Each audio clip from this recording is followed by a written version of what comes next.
Avant de démarrer cet épisode, j'aimerais vous présenter notre page sur Patreon. Patreon, c'est une plateforme qui vous permet de nous aider financièrement en choisissant une de nos 3 formules très abordables allant de 1,50$ à 4,50$ par mois. Elles peuvent vous permettre d'avoir du contenu supplémentaire, de recevoir chaque épisode sans pub ou en avance. Mais surtout, elles nous permettent de continuer de faire vivre ce podcast en nous offrant un petit coup de pouce pécuniaire. Le lien est en descriptif de cet épisode. Merci beaucoup de valoriser notre travail et maintenant, place à l'épisode.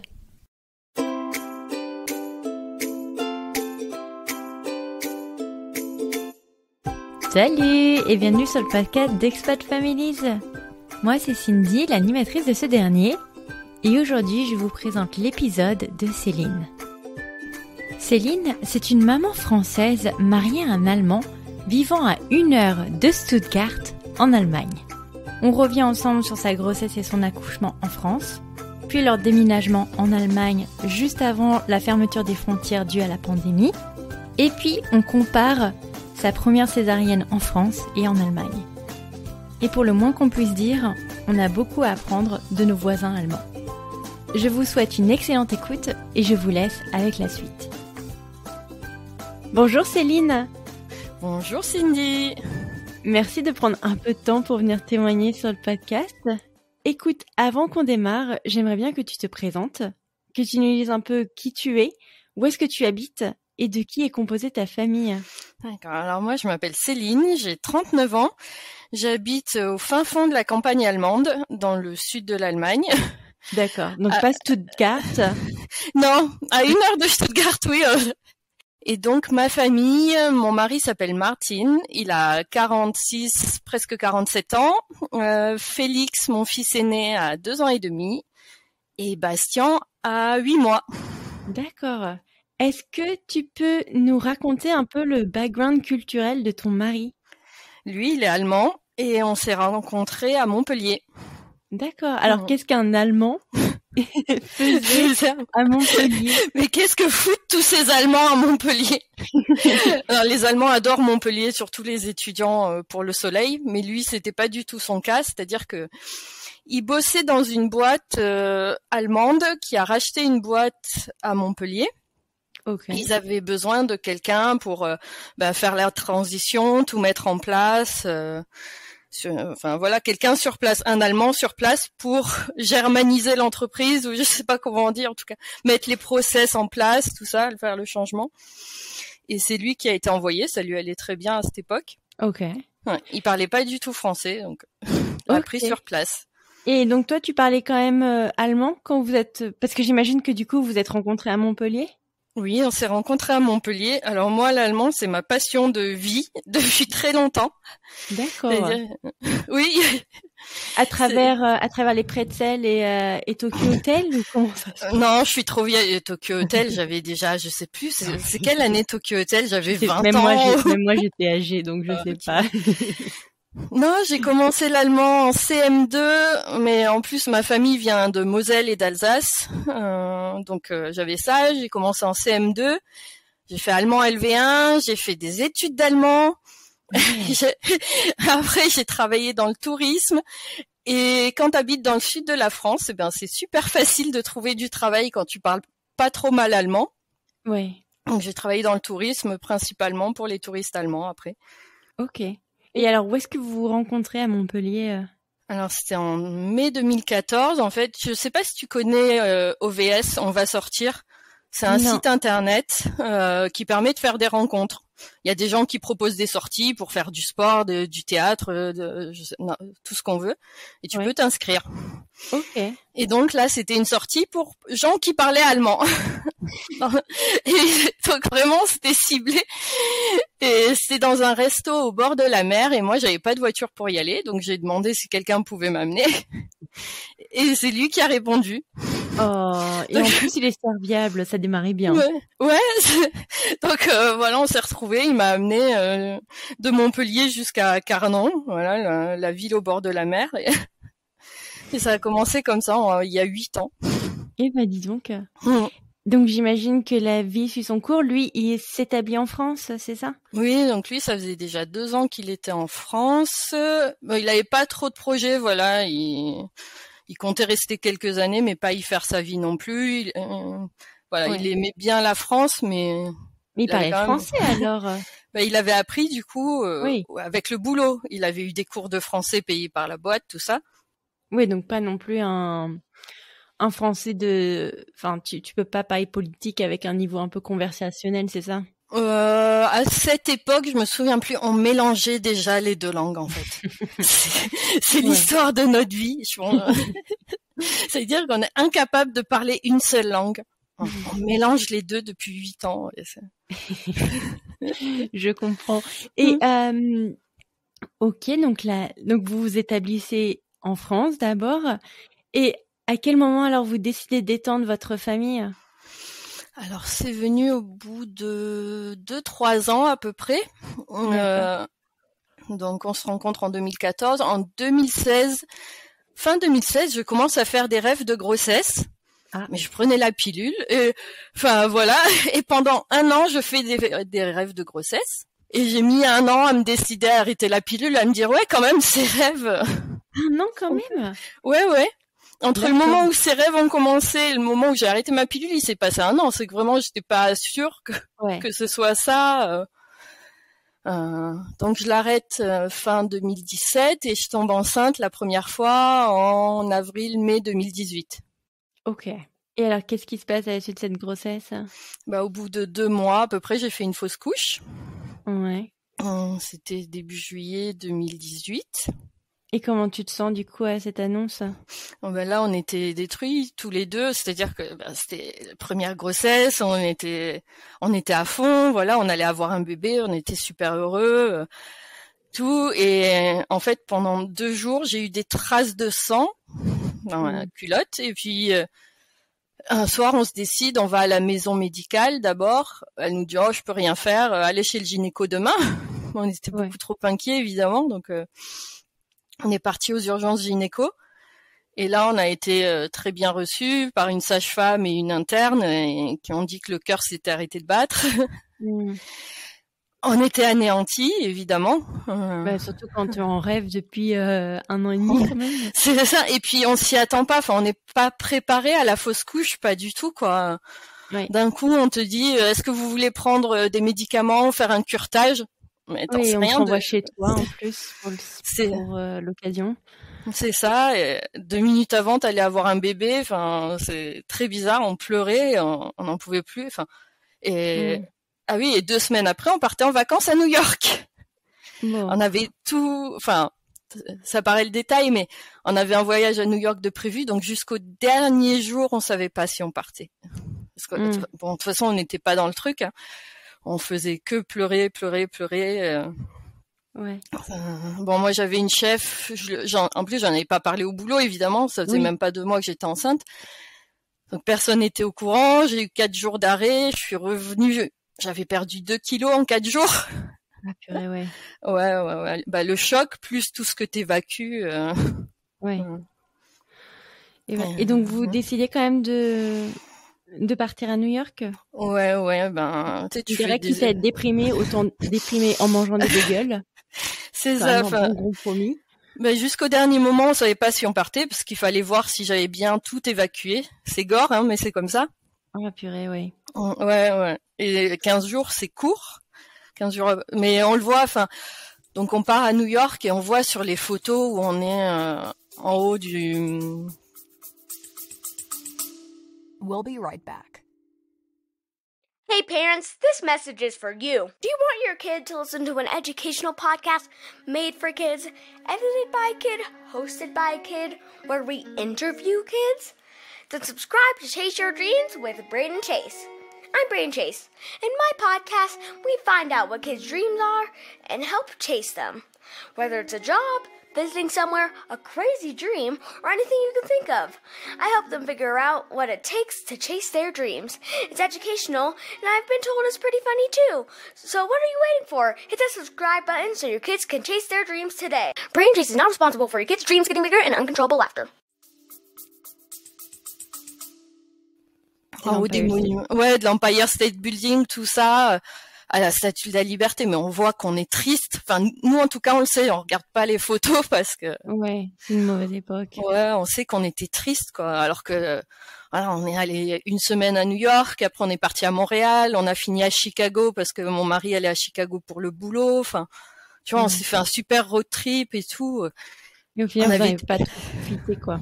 Enfin, il y avait la tête ailleurs, quoi. Voilà, c'est ça. C'est-à-dire que, on est allé à Broadway, on a fait le programme qu'on avait à faire, mais on voit qu'on n'avait pas la tête à ça, quoi. Ouais. Et donc, à ce retour de voyage, est-ce que vous décidez d'attendre au moins la date de l'accouchement pour avancer, ou comment vous réparez par rapport à ça? Pour se réparer, en fait, mon mari il m'avait dit, enfin il voulait pas se marier, on n'était pas mariés et tout, et il m'avait dit le jour où on a un enfant, on se marie. Et moi je lui ai dit je suis tombée enceinte, on se marie.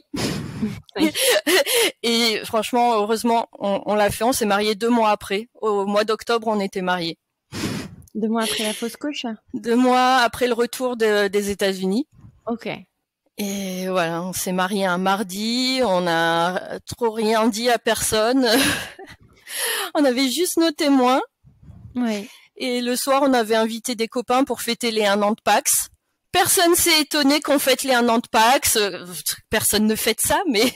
Et ils sont arrivés, et on leur a dit, voilà, on s'est mariés et tout, et on a fait une fête avec nos copains.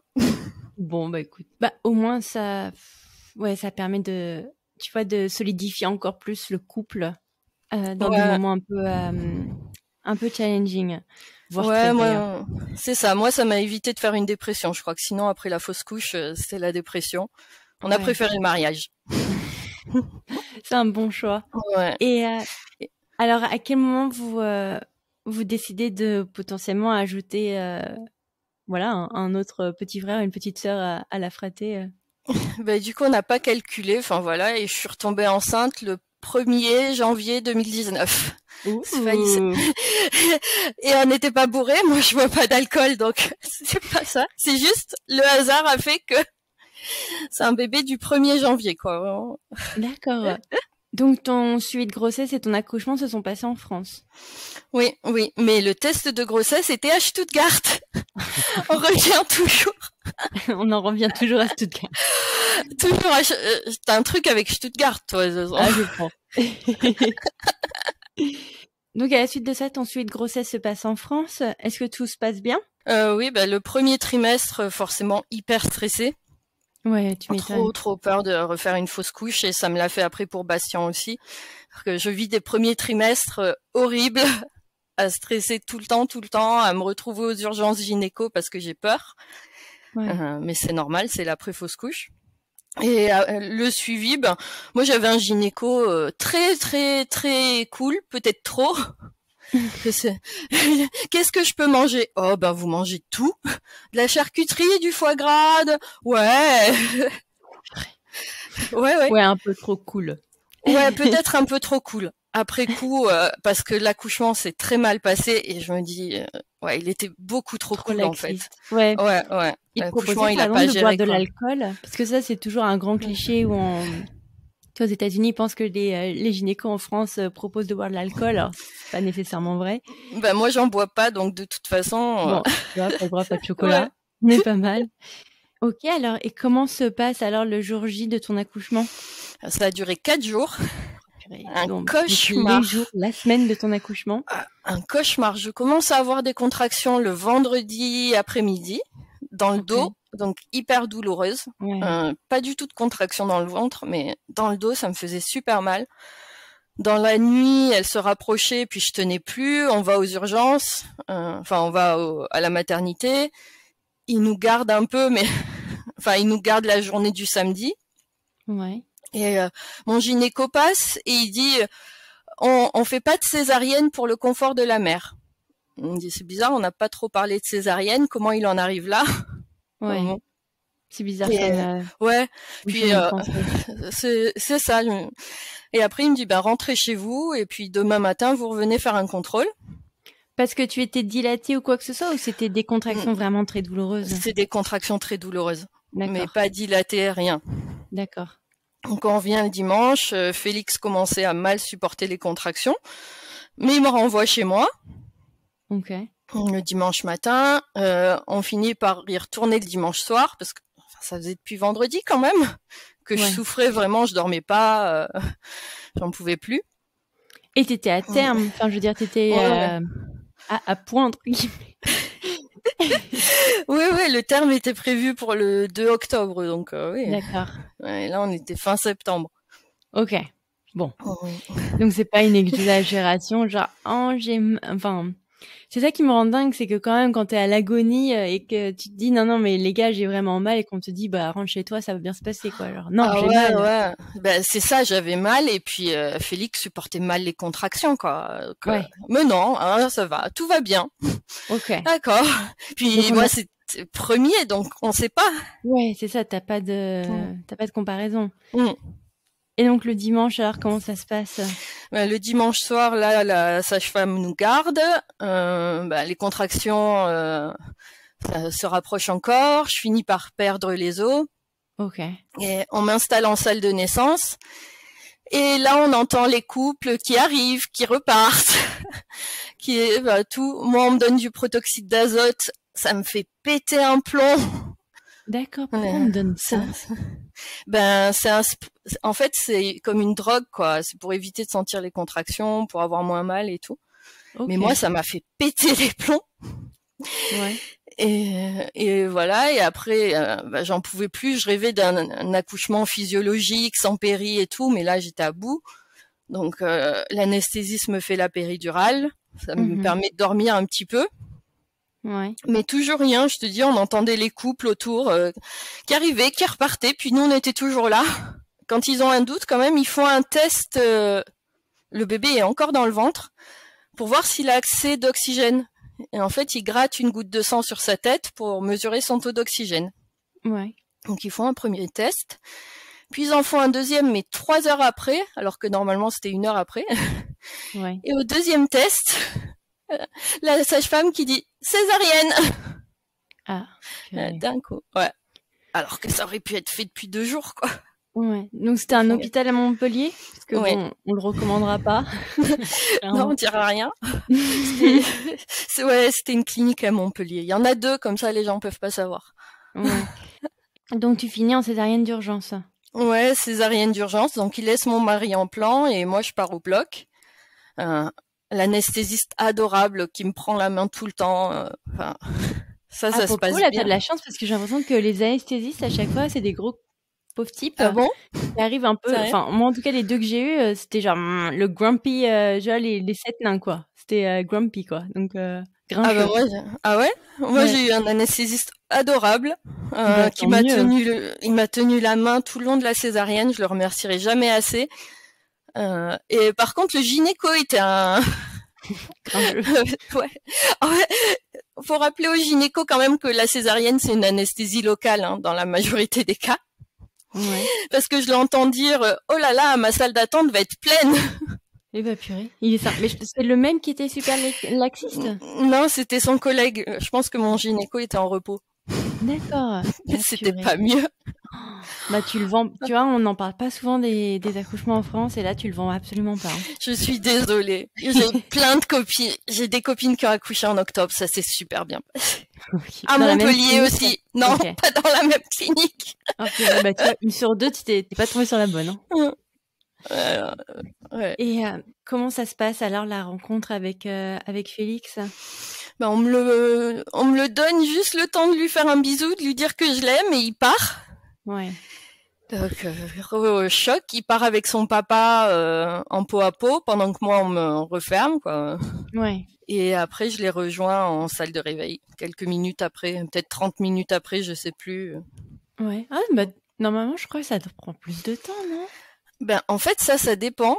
Donc nous, on a eu la chance de se retrouver direct en salle de réveil, mais il y a des endroits où si la salle de réveil est commune à plusieurs blocs ou quoi, la mère reste en salle de réveil et retrouve genre pendant 2 heures et elle retrouve son mari et son bébé après les 2 heures. Je vois. C'était ça ce que j'avais en tête. C'est quand même plusieurs heures. Okay. Ouais, alors que nous, on a eu la salle de réveil que pour nous. Ouais. Donc ça allait. On n'a pas été séparés très longtemps. Ok. Et comment tu te sens alors du coup après cette succession de jours sans fin douloureux et qui au final ne t'appartiennent plus, quoi? Ouais, j'étais morte, j'étais épuisée, j'étais vidée. Oh là là. Je sais plus, on est resté 5 jours peut-être jusqu'au vendredi, on est resté à l'hôpital, à la clinique. Ah ouais. Et mon mari a pas pu me laisser. Il a essayé une fois de partir et c'est tout. Mais voilà, il pouvait dormir sur place, donc il a dormi tout le temps. Et puis, en plus, avec la césarienne, je pouvais pas me lever, je pouvais pas m'occuper de mon fils. C'est difficile, Ouais. ça. Et du coup, il est resté tout le temps. Il a fait le premier bain, il a fait l'échange, il a tout fait pendant 5 jours. Ok. Bon bah tu me diras, ça le mettait directement, bam, en formation, training intensif. Ah, mais il a été au top parce que moi, à cause de cet accouchement, j'ai mis 3 semaines à m'attacher à Félix. Et mon mari a été là pour lui et ils ont une super relation. Ouais. Ils sont très proches l'un de l'autre et je pense que ça joue, ces premiers jours de vie, Ouais. ça joue. Après, ça sert à rien de se culpabiliser parce que quand les gens qui te disent ah ça a été directement love at the first sight, pas pour tout le monde, hein. Surtout quand bon tu me diras en césarienne, à la limite, Félix n'était pas nécessairement déformé, mais moi je me rappelle ma fille, la pauvre, elle avait une bosse, elle ressemblait à rien. Enfin, je me dis, mais qu'est-ce que c'est que ce truc qu'on vient de me foutre sur la poitrine, quoi. Donc c'est pas genre waouh, tu vois, t'as pas une étincelle directe, hein, ça peut prendre parfois un peu de temps, quoi. Donc Ouais, si on peut un c'est peu ça. déculpabiliser les gens par rapport à ça, ça va bien se passer. Alors comment ça se passe le retour à la maison avec une cicatrice à vif et un nouveau bébé? Ben c'est pas évident parce qu'on avait un étage dans la maison, mais voilà, il y a la cicatrice, il y a le choc, il y a tout en même temps. Donc Ouais, heureusement, Martin était au chômage.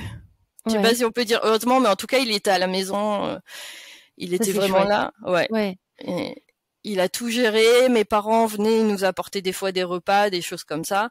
ça c'est chouette. On- Si on peut te nourrir, on- c'est parfait. Oui. Et lui, il sortait avec Félix, il allait se promener, tout, pour que j'essaye de récupérer.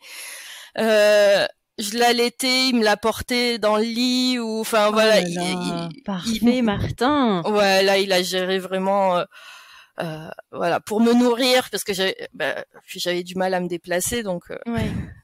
Ouais, non, mais tu en ris, mais hum, je veux dire, enfin, c'est hum, handicapant, quoi. Enfin, clairement. ouais, Surtout que rien n'est adapté pour les césariennes, quoi. Je veux dire, même dans le petit berceau, les trucs comme ça. Moi, je me rappelle quand j'étais même à l'hôpital, tu vois, et j'avais vraiment mal dans le bas du dos. J'étais pas en césarienne, mais j'avais déjà du mal à reach, tu vois, ma fille. Donc, j'imagine même pas quand t'es en césarienne, quoi. Rien n'est adapté en tout pour cas se en France, mouvoir. ouais. Bah, t'inquiète Après, pas, aux États-Unis, c'est pareil, hein. en Allemagne, ça a été beaucoup plus adapté. Enfin, Ah, mais ça, on va en c'était, arriver ouais, après. je te raconterai, On va en ça n'a venir. rien à voir. Mais tant mieux, Mm, parce que je pense qu'on a besoin de se réconforter quand même. mm. Et ok, donc la vie suit son cours à 3. Oui. À quel moment la volonté de partir en Allemagne arrive voilà, sur la table? En fait, donc Martin était au chômage depuis plusieurs mois et même déjà avant d'être au chômage, il voulait rentrer en Allemagne. D'accord. Voilà, il voulait retravailler avec des Allemands, il trouvait que ça allait être plus facile. Moi, c'est mon pays de cœur. Enfin, c'est Ça a tombé sous le sens, quoi. ouais, c'est ça en fait. C'est que moi, c'est un pays que j'adore depuis toujours. Je rêvais de retourner y vivre. J'avais fait un an d'Erasmus. Et je rêvais d'aller y vivre définitivement, donc c'était même pas une question, quoi. C'était évident. Ouais, d'accord. Et du coup, il cherchait du boulot, et puis il a fini par trouver. Et il commençait mi-janvier 2020.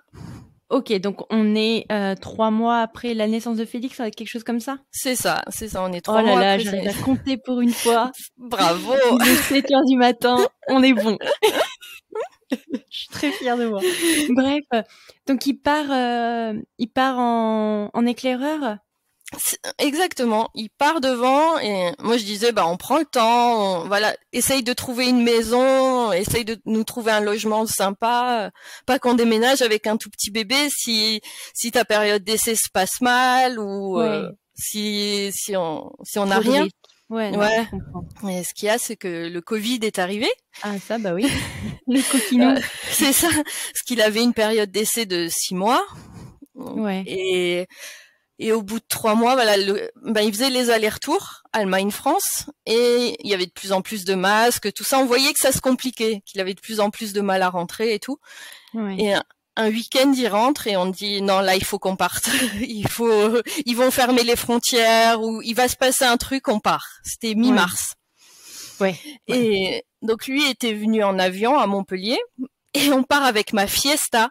Donc dimanche, je sais pas si tu imagines un déménagement en fiesta. Elle est toute petite. La fiesta, c'est comme une Twingo, non? C'est ça, c'est format Twingo, avec un bébé et avec les affaires pour bébé. Et on pensait partir 2 semaines. Enfin, personne s'imaginait à l'époque que le Covid, ça allait durer aussi longtemps. Ouais, 2 ans, c'est ça. Qu'on se le dise. Et ok, donc vous partez en road trip. On part et dans la journée, Angela Merkel annonce qu'elle ferme les frontières avec la France.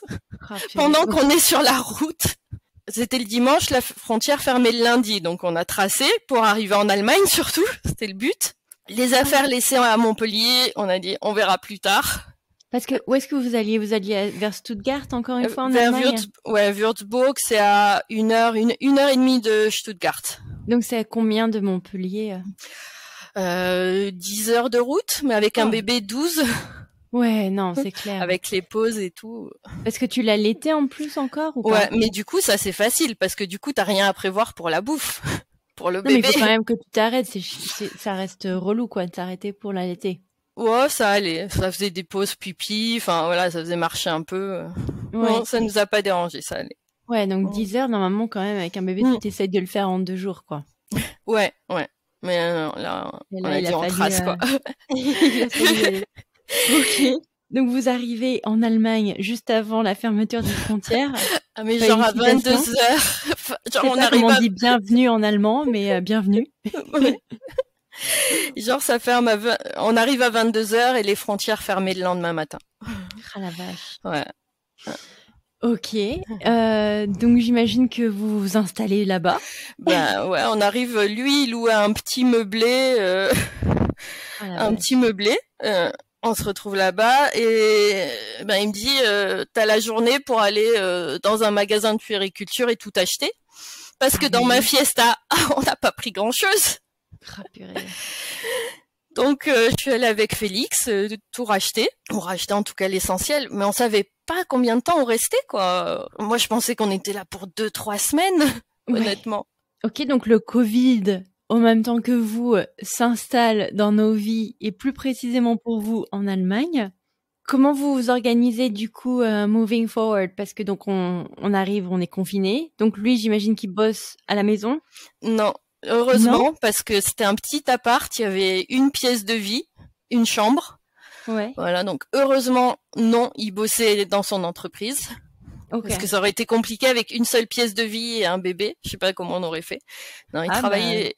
On dit bonjour à tous nos copains de New York City. Moi, je les embrasse beaucoup parce que force et courage à eux qui ont survécu. Ouais. Sans s'entretuer. Force et courage, oui, parce qu'avec le bébé derrière, quand tu bosses, c'est très compliqué. Ouais. Moi, je me rappelle mon directeur, donc le N+3 de la boîte, qui m'appelle alors que j'ai Pierre dans les bras et qui est en train de s'amuser avec le petit boîtier pour se connecter à la banque et tout. Mais c'était un calvaire. Donc, force et courage. Courage. On en a eu besoin. Oui. Tac. Donc, comment vous vous organisez alors? Donc, lui, il travaille, dans sa boîte. Donc, toi, tu restes avec Félix. C'est ça. Moi, je m'occupe de Félix. Je suis toute seule toute la journée. C'est un peu long. Ouais, tu m'étonnes.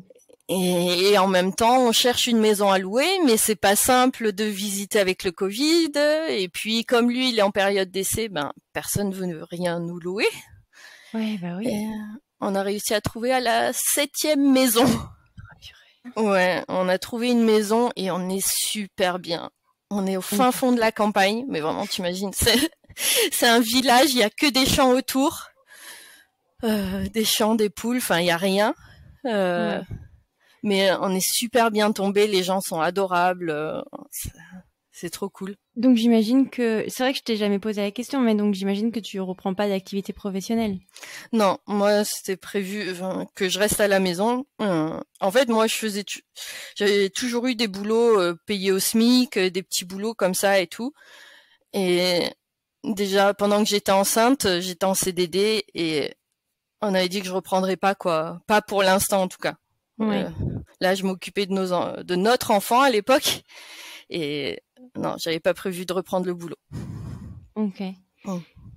Et alors, à quel moment vous décidez de réétendre la famille? Mais en fait, déjà, quand j'étais enceinte de Félix, c'était clair qu'on voulait 2 enfants. Ouais. Rapprochés, parce que vu notre âge, on voulait pas laisser d'écart entre les deux. Parce que quand Félix est né, moi j'avais 36 ans et lui 44 déjà. Ouais. Ok. Donc j'ai pas repris la pilule après Félix. On savait les risques avec une césarienne et donc après une césarienne, il est conseillé d'attendre 1 an Oui, pour le temps que retomber la enceinte. cicatrice se remette bien en place, c'est ça? C'est ça. Et je suis tombée enceinte par hasard, sans calculer, mais je suis retombée enceinte 1 an après. Ok. En octobre 2020.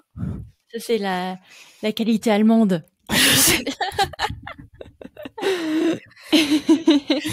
Bah écoute, super. Donc pile quand Félix avait 1 an. D'accord. C'est ça. Il commençait la crèche en plus. Enfin, tout se goupillait bien, quoi. Ok. Donc plutôt heureuse de cette bonne nouvelle. Bien que un peu anxieuse le premier trimestre, c'est ça? Voilà. Le premier trimestre, évidemment, très stressé, très dur. Ouais. Mais ça, de toute façon, on peut rien y faire. C'est l'après-fausse couche. Enfin, en tout cas, pour moi, j'ai eu du mal à vivre le premier trimestre et très fatiguée cette fois-ci. En plus, en m'occupant d'un tout petit, t'as vécu la même chose. Nos enfants ont à peu près le même âge. Ah, ça, ouais. J'avais envie de dormir tout le temps. Ouais. Et moi, je sais qu'en plus, j'avais mon fils à la maison avec moi. Je lui ai dit, écoute, Pierre, regarde Choupi, regarde Mickey, j'en ai rien à faire. Moi, je vais dormir. Là, en fait, la crèche s'arrête à 13h15. Ah ouais, donc t'avais que le matin, quoi. Oui, j'avais que le matin. On est en Allemagne quand même. On va pas mettre les enfants à la crèche toute la journée. Ah bah oui. Tu m'étonnes. Donc, il allait à la crèche le matin jusqu'à ce que ça ferme parce qu'à cause du Covid, ça a beaucoup fermé.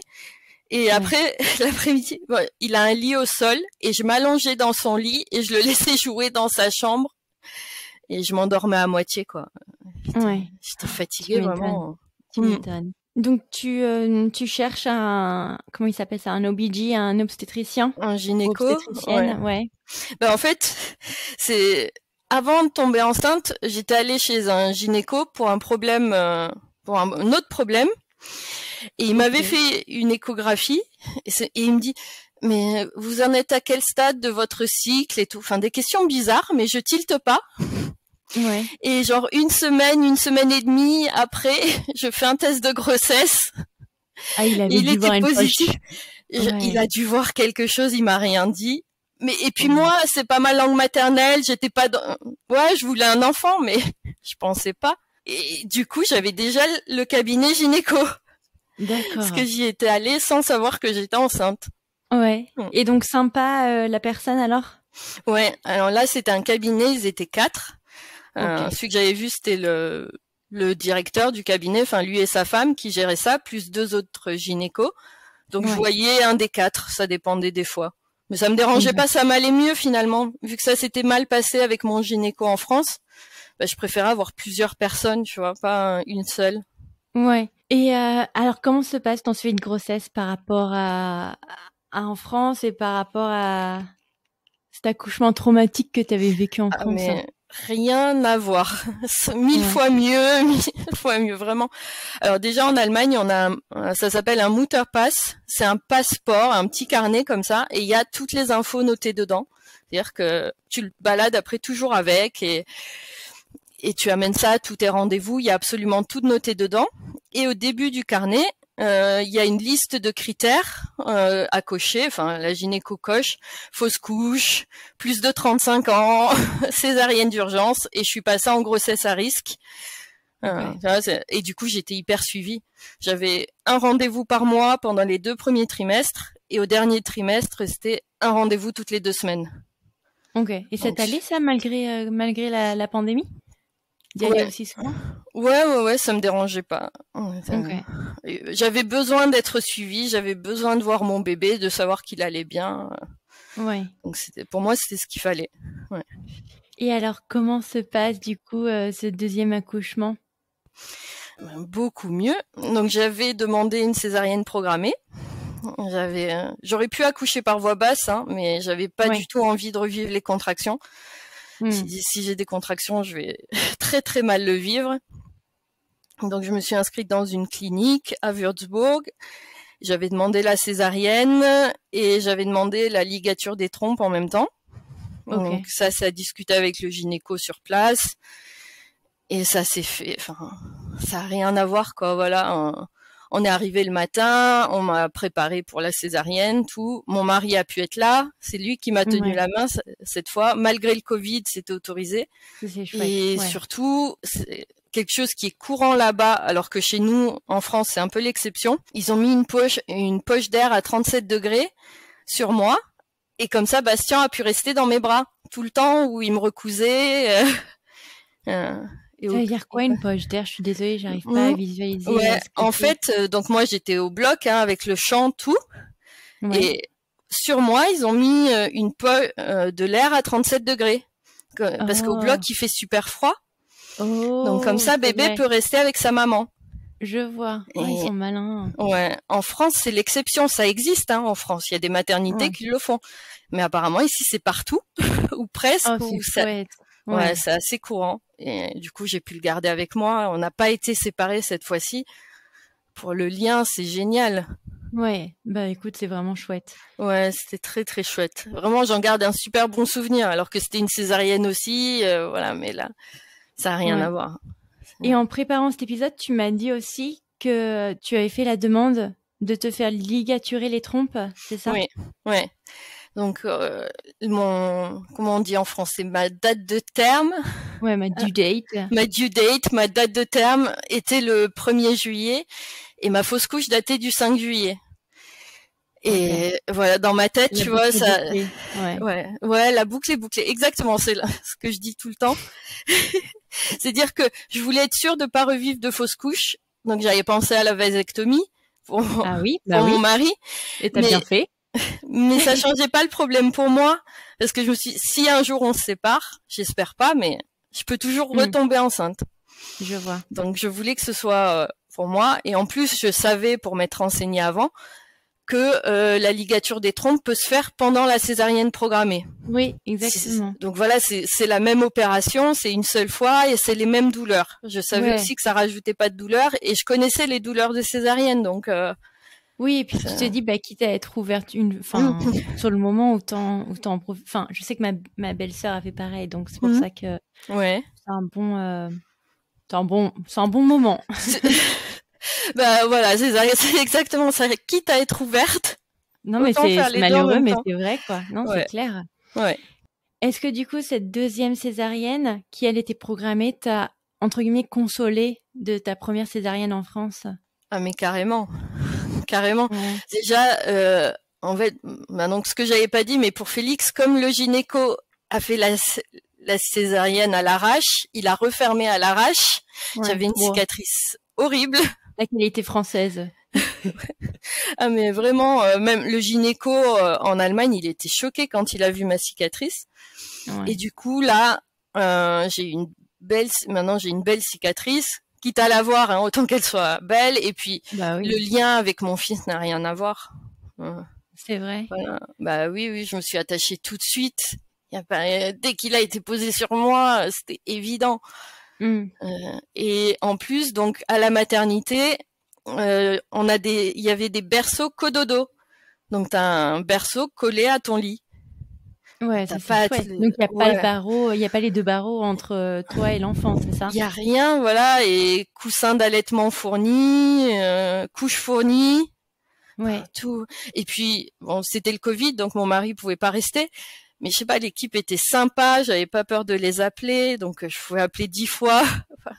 Pour en tout cas, c'était les infirmières et tout qui changeaient les couches, qui venaient m'aider tout le temps, parce que au début, avec les césariennes, on n'est pas du tout autonome. Ouais. Ouais, une équipe très sympa, enfin, ça avait rien à voir. Ah bon, bah c'est rassurant. Et après combien de jours alors t'es sortie de l'hôpital du coup? 4 jours. Je suis rentrée donc le vendredi matin et je suis sortie le mardi matin. Ah non, Ça, t'as gagné un jour. 4-5 jours, je sais plus. Ok. Je me perds. Et alors comment se passe le retour à la maison avec 2 bébés du coup? C'est complètement différent. Bon, là, il y avait mes parents qui étaient là, qui étaient venus s'occuper de Félix. Ouais. Puisque mon mari venait 4 heures par jour à la maternité, il fallait aller le chercher à la crèche, tout ça. Donc il avait mes parents. Donc la première semaine, ils étaient encore là. Et après, ils ont bien vu de toute façon qu'il fallait qu'on s'organise à 4, qu'on apprenne à vivre à 4. Et comme ça a été une césarienne programmée, que je l'avais beaucoup mieux vécu, j'ai été autonome beaucoup plus vite. Enfin, j'ai pu bouger beaucoup mieux, beaucoup plus vite. Ah, c'est rassurant ça. Ouais. C'était... Et puis Martin, il a été top aussi. Pareil, il s'est beaucoup occupé de Félix au début. Ouais, pareil, de toute façon, t'as pas le choix. Hein. Ouais, pour que je puisse allaiter. Répartition des tâches là, les gars. Hein. C'est ça. Puis l'allaitement, ça prend tellement de temps au début. Ouais. C'est 24 heures sur 24. T'encombres les mains au début, donc t'es là genre bon, attends, je vais essayer de te chouper rapidement, mais il va falloir que tu prennes les tâches, quoi. C'est ça. Mais du coup, ça a fait grandir Félix aussi parce que je pouvais pas le porter pendant les premiers mois. Et voilà, il a fallu qu'il apprenne à monter les escaliers tout seul, qu'il s'autonomise un petit peu, même s'il avait que 21 mois au moment de la naissance, donc c'était pas facile. Ouais. Non, c'est clair. Mais donc, tu parlais de Martin qui venait te voir 4 heures par jour à la mater. Est-ce que il avait pu prendre un congé parental? Comment ça se passait du coup maintenant pour lui en Allemagne? Oui, en fait, on a réfléchi longtemps pendant la grossesse à quoi faire parce que donc mon terme était en Allemagne. Lui, il a pris 1 an. Après, il pouvait décider. Le congé officiel, c'est 2 jours ou quelque chose comme ça. Congé paternité. Très sympa. Ouais. Comment il y a vraiment pas beaucoup. Et on a réfléchi parce que mon terme était le 1er juillet et la crèche fermait tout le mois d'août. Et on s'est dit seul, avec 2 enfants, avec une césarienne, au mois d'août, ça fait juste. Chaud patate. Et du coup, au début, on s'était dit qu'ils prennent au moins juillet et août. Pour que, que j'ai pas à m'occuper des 2 toute seule avec la césarienne en plus. Ouais. Et du coup, finalement, on est parti sur 1 an. Ok. Mais parce que en Allemagne, quand ils disent 1 an, donc c'est pour les femmes et c'est un congé sans solde. C'est pas sans solde, c'est moins payé. Il a le droit, il a pris un congé parental d'1 an, mais il est moins payé que s'il bossait forcément. Beaucoup moins. Mais au moins, tu vois, c'est quand même payer quelque chose. Tu vois, ici, tu peux prendre un congé sans solde. Ton employeur est d'accord. Mais voilà, c'est sans solde. Oui, voilà. Alors que là, l'employeur, il a rien à dire et il touche quelque chose.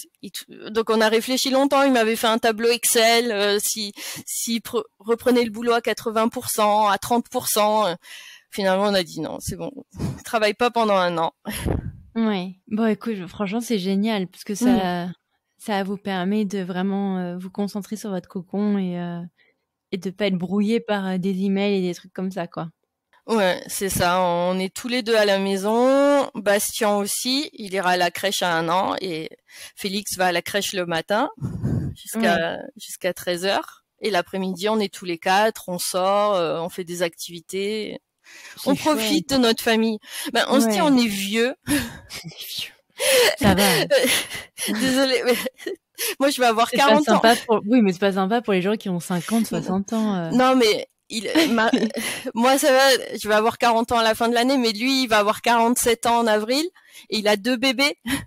C'est quand même assez âgé. Et du coup, on se dit, faut qu'on en profite maintenant, quoi. Tant qu'on est en forme, tant que tout va bien, faut qu'on profite de nos bébés, qu'on crée une relation. Voilà. Est-ce que du coup, le fait qu'il ait pu prendre 1 an entier de congé, est-ce que tu as senti une différence dans son implication entre ton aîné Félix et Bastien?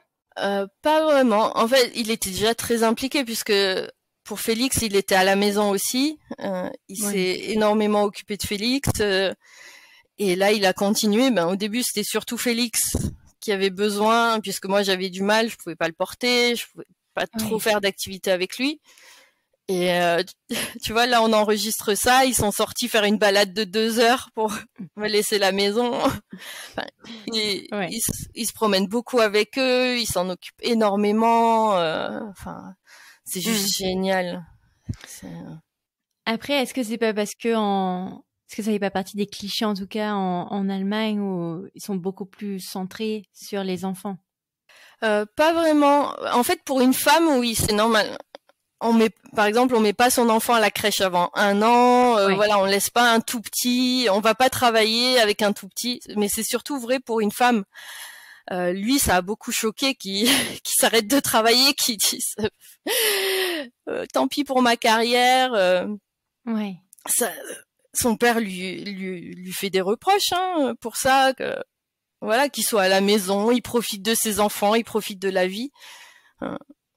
Non, c'est plus vrai pour les femmes. Ouais, mais c'est intéressant parce qu'on, tu vois, on a des préavis, des préjugés sur des pays qui soient positifs ou non. Hein. Mais on se dit, l'Allemagne, ils sont quand même beaucoup plus centrés sur la famille. Mais on se rend compte que c'est surtout pour les femmes et pas nécessairement pour les hommes. Donc, c'est ça, il y a pas beaucoup de place en crèche. Et comme je t'ai dit, la crèche s'arrête à 13h15. Comment tu veux travailler? Il faut forcément que quelqu'un soit à la maison. Même après, l'école, c'est que le matin. Donc, même t'as un devoir sociétal de pas travailler pendant 1 an quand même. C'est beaucoup. C'est ça. Donc, c'est-à-dire que si t'es une femme et que tu veux bosser quand ton enfant, il a 4-5 mois, bon, libre à elle. Elle peut pas, tu vois. Ça va être très mal vu.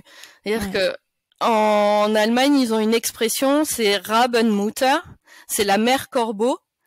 C'est la mère française un peu qui va travailler justement quand son enfant est tout bébé. Ça passe pour la mauvaise mère. Même ma belle-sœur nous a reproché de mettre Félix à la crèche alors que je travaillais pas. Ouais. Elle a dit mais comment tu t'en occupes pas toute la journée? Ben non, on n'a pas de famille, on n'a pas d'amis. J'ai besoin d'avoir du temps un peu pour moi, quoi. Non, c'est clair. Bon, c'est quand même, c'est poussé un peu à l'extrême. Mais c'est intéressant, tu vois, parce qu'on se dit, ils sont super, ces Allemands, mais ils mettent quand même beaucoup de pression, je trouve, sur les femmes, tu vois. Ouais, c'est la pression est sur la femme, mais sur le plus petit salaire. Ouais. Aussi, c'est ça, quoi, parce que forcément, qui va rester à la maison toute la journée pour s'occuper des enfants s'il n'y a pas de crèche? Ça va être le plus petit salaire des deux, et c'est souvent la femme. Mais alors, en dehors de ce point-là, est-ce que tu es quand même aujourd'hui heureuse de t'être, je veux dire, immigrée quand même en Allemagne? Ah ouais, moi je suis super heureuse, je veux pas revenir en France. Non mais, moi voilà, c'est... Comme je te le dis depuis le début, c'est mon pays de cœur. J'adore l'Allemagne, j'adore ce pays depuis que je suis toute petite. Donc j'ai déjà dit que j'allais demander la nationalité allemande, la double nationalité, et y rester, faire la suite de ma vie ici. Ouais, ça me paraît pas mal. De toute façon, j'imagine que vous parlez les 2 langues à vos enfants. Ouais, on mélange. Enfin, Martin parle allemand, moi je parle le français, et entre nous on mélange. On n'arrive pas à faire autrement. Ouais, c'est le bon point que vous vous compreniez mutuellement, tu vois. Est-ce que tu aurais des conseils à offrir à des familles qui souhaiteraient venir s'installer en Allemagne? Ouais, alors je m'étais noté des choses, donc surtout apprendre quelques mots d'allemand, parce que ouais. Les Allemands parlent beaucoup. On dit une bière en allemand. Une bière. Une bière. Il faut mettre une bière. Ah, bière, donc juste une bière, beer. Ouais. Ok. Bon, je vais m'en sortir. Je pense que si la famille va à Berlin, à Francfort, Hambourg, des très grandes villes, avec l'anglais, ils peuvent s'en sortir. Ouais, c'est bien que tu dises très grandes villes. Mais Stuttgart, c'est pas une grande ville. Si, c'est une très grande. Je sais pas combien il y a d'habitants à Stuttgart, mais si.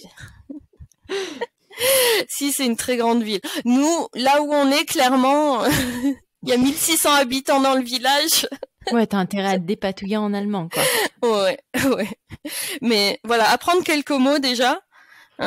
Puis ça passera toujours bien auprès des gens et tout. Et si la femme veut travailler, attendre que l'enfant ait au moins 1 an. Oh là là. Ouais. Parce qu'avant, ça va être très compliqué déjà de trouver une place. Moi, dans mon village, ils prennent pas avant 1 an. Et dans beaucoup d'endroits, ils prennent pas avant 1 an. Tu peux pas trouver une nanny ou quelque chose comme ça? Ça s'appelle Tagesmutter. Et elles prennent pas avant 1 an. Oh, purée, c'est incroyable cette histoire. Ouais. Je pense qu'il y en a qui prennent avant. Mais pas dans un petit village. Sûrement à Berlin, tu dois avoir des places de crèche toute la journée, tu dois avoir beaucoup plus de choses, dans des grandes villes. Je parle de mon cas. Dans mon petit village, avant 1 an, c'est impossible. Ah, purée. Bon. Donc, Bastien a 8 mois. Qu'est-ce que tu imagines, alors, du coup, pour soi, pour la suite, quand il aura 1 an? Ouais, il est déjà inscrit avec son frère. Ouais. Il va aller à la crèche le matin. Donc l'adaptation, il faut savoir aussi que ça dure des mois. Ça dure très longtemps, l'adaptation en crèche. Il faut se préparer. J'ai écouté l'épisode de Marie justement pour savoir ce qu'elle disait sur l'Allemagne, et elle disait qu'elle l'avait laissé et tout. Moi, l'adaptation de Félix, ça a duré 2 mois. Mais parce qu'il faut que tu sois à lui tenir la main, ça va bien se passer, c'est ton nouveau copain, c'est ça? Ouais, il faut être là pour eux. Et puis, donc, la plupart des crèches utilisent le modèle berlinois. Donc, c'est-à-dire que c'est la crèche qui s'adapte à l'enfant et pas l'enfant qui s'adapte à la crèche. D'accord. Donc, ça prend du temps de s'adapter à un enfant d'1 an quand même. Ouais, tu m'étonnes. Mais ça peut aller très vite. Ça peut prendre 2 semaines comme des mois, comme pour nous, quoi. Ok. Oui, donc ça dépend de ton enfant, quoi. Donc là, tu me diras, c'est pas mal, mais parfois 2 mois, c'est quand même poussé un peu à l'extrême. Ouais, c'était très long. Surtout que j'étais en début de grossesse, c'était très très long. Ouais, tu m'étonnes. Mais donc là, ouais, mon Dieu. Et tu devais t'endormir sur le tatami du gamin, quoi. C'est ça. Et est-ce que tu imagines du coup reprendre une activité professionnelle après, ou tu vas y aller étape par étape? Étape par étape. Là déjà, donc l'inscrire à la crèche, avoir au moins mes matinées pour moi, ça me fera que du bien. Ah, ça. Pouvoir reprendre un peu du temps pour moi, refaire des choses pour moi. J'en rêve. Je le dis beaucoup, mais j'en rêve. Ouais. Et quand ils iront tous les deux, Bastien ira à la crèche et Félix ira au jardin d'enfants. Kindergarten. Ouais, c'est ça, kindergarten, comme aux États-Unis. Ah, oui. Voilà, quand ils iront à l'école, ou en tout cas quand tu auras plus de temps que là, j'aurais 4 heures si je voulais travailler vraiment. Oui. Donc c'est pas possible. Ouais. Plus tard, peut-être quand ils auront 5-6 ans. C'est ça, on verra. Donc l'école démarre, enfin la maternelle démarre à 5-6 ans, c'est ça? L'école primaire, en fait. Ils vont, donc oui, t'as la crèche, éventuellement, c'est comme en France, c'est pas obligatoire. Après, t'as le jardin d'enfants de 3 à 6 ans. C'est ça. Okay. Et l'école commence à 6 ans. Mais c'est pareil, c'est pas toute la journée, on est en Allemagne. Ça finit vers 2h, c'est ça? Ouais, c'est ça. Ça finit au début d'après-midi. Comme aux US. Ouais, donc sauf qu'aux US, c'est un service à la personne, donc tu peux avoir n'importe quoi, sauf que tu dois payer de ton rein. Bien entendu. Alors, à titre personnel, qu'est-ce qu'on peut te souhaiter pour la suite? Que ça continue comme ça. Enfin, je vais avoir 40 ans à la fin de l'année, donc que ma quarantaine soit aussi riche que ma trentaine. Bien sûr. Je te réfère à Sex and the City. Ah, faut que je le regarde. J'ai jamais vu Sex and the City. Je regarde. Qui te montre bien qu'il y a une vie après 30, 40 et récemment 50, 60 ans. Donc, faut que je regarde. Je note quand j'aurai du temps. Regarde Koh-Lanta plutôt. Tu vois, le Survivor. Je pense que c'est plus propice que Sex and the City. Non, écoute, moi en tout cas, Céline, je te remercie beaucoup de ton témoignage et d'avoir pris un peu de temps pour venir discuter avec moi au micro. Avec plaisir. C'était très sympa. Écoute, écoute, je te souhaite une excellente journée, fin de journée, comme tu veux. C'est ça, il est 17h, fin de journée pour nous. Bonne journée à toi, début de journée pour toi. Merci beaucoup. Avec plaisir. Merci encore à Céline pour son temps et son témoignage.